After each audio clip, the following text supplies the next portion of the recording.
we need to keep trying and keep being sincere, keep being good examples.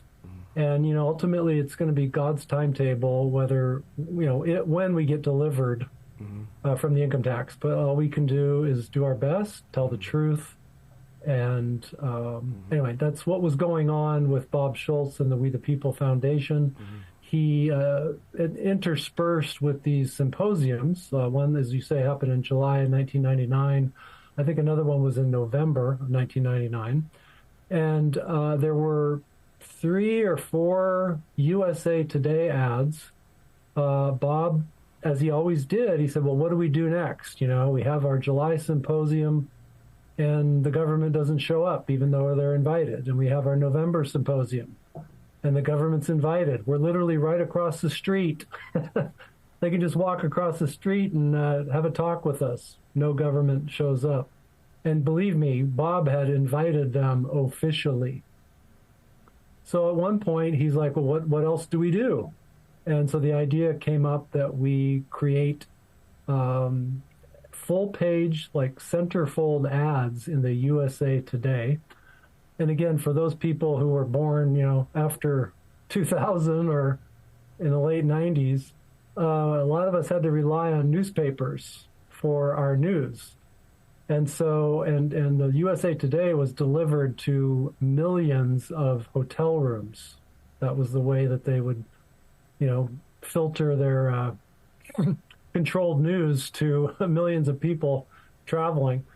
And so the idea was hatched, well, why don't we put full-page ads in the USA Today so that when people open up their paper in the morning and they're sipping their coffee and they're like, what's this?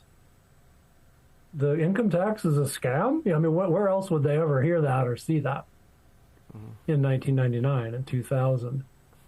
So the ads were very effective. In fact, I think they were so effective that by the time Bob wanted to run an additional ad, the USA Today refused to accept his money and run the ad. Yes, after the fourth ad, because they're each, I think 50,000 each, if I remember, or 25,000. I think 40,000 each. It was Mike Bodine's idea. He's Bob's assistant. So let's try that, see how that works. And Mike Bodine gave that was a lot of money back then. And to him, it was a lot of his own personal money, funded it, the first one. And so after the first one, they came out in 2000. Then there were 3 more done in early 2001. And then after that, then the USA Today told Bob Schultz, no more ads for you. We don't want your money. Obviously, they were contacted by the IRS and saying, you're giving these bad guys exposure, publicity. Let's cancel their way of reaching the American people. And I'm going to show people right here, guys. This is the very first one of the USA Today ads that came out in 99. And but what was most interesting, I remember, Joe, in this one, is that Bob put in here the part in green. You cannot read very well, but I'll read it for you. That citizens cannot voluntarily file a federal income tax return without surrendering their Fifth Amendment right to not to bear witness against themselves. But here's the most interesting part. Okay.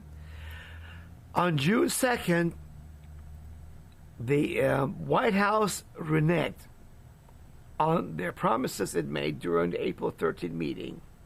As with 3 previous conferences, the government has again refused to debate the grievances. And Jason Furman of the White House, he was the senior economic advisor of the National Economic Council, okay? He told Bob Schultz, the legality of the income tax is not a high priority item at the White House, and we will not participate in any converse on the subject. End of quote.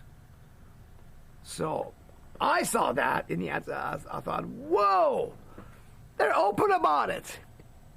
They don't care If they get your money but following the Constitution and laws to the federal government, we, the American people, you are simply a dumb, stupid sheep for them to shear. Make you afraid of them? Stand in line? We'll shear you of your wool. You need to stay warm? No. The government will take your money. We damn the laws of the Constitution. They don't care to discuss the legality of income tax.